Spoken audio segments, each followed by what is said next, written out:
Sosok Ayuni, istri tewas dicor suami di kebun kopi di Aceh Tengah, sempat teriak minta ampun.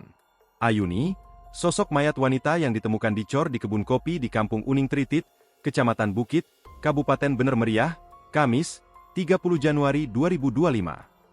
Dalam kesehariannya, Ayuni berprofesi sebagai petani di kebun kopi milik suaminya sendiri, Edi Andani. Ayuni beralamat di Kampung Tanoh Abu, Kecamatan Atu Lintang, Kabupaten Aceh Tengah.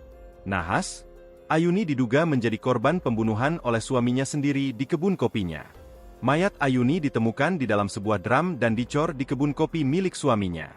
Korban diketahui bernama Ayuni, umur 35 tahun. Seorang petani asal Kampung Tanoh Abu, Kecamatan Atu Lintang, Kabupaten Aceh Tengah, kata Kapolres Bener Meriah, AKBP Tuscat Cipta Herdani.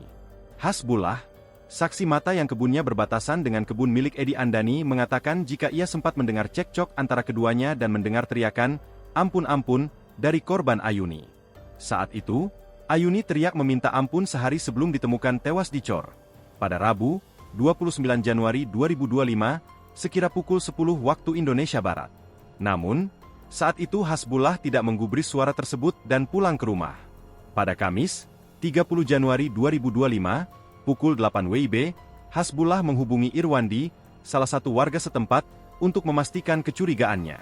Bersama beberapa warga lainnya, mereka menemukan tanah yang tampak baru saja ditimbun di kebun milik Edi Andani. Merasa ada yang mencurigakan, warga melaporkan temuan tersebut kepada aparat desa, yang kemudian meneruskannya ke pihak kepolisian. Polisi bersama warga setempat menggali lokasi tersebut dan menemukan mayat Ayuni yang dimasukkan ke dalam sebuah drum dan dikubur di kebun kopi milik Edi Andani, suami korban. Kapolres Bener Meriah, AKBP Tuscat Cipta Herdani menegaskan bahwa tim kepolisian telah melakukan olah tempat kejadian perkara, TKP, dan mengevakuasi jenazah ke Rumah Sakit Muyang Kute. Langkah-langkah penanganan telah dilakukan, termasuk olah TKP, evakuasi jenazah, dan koordinasi dengan pihak terkait.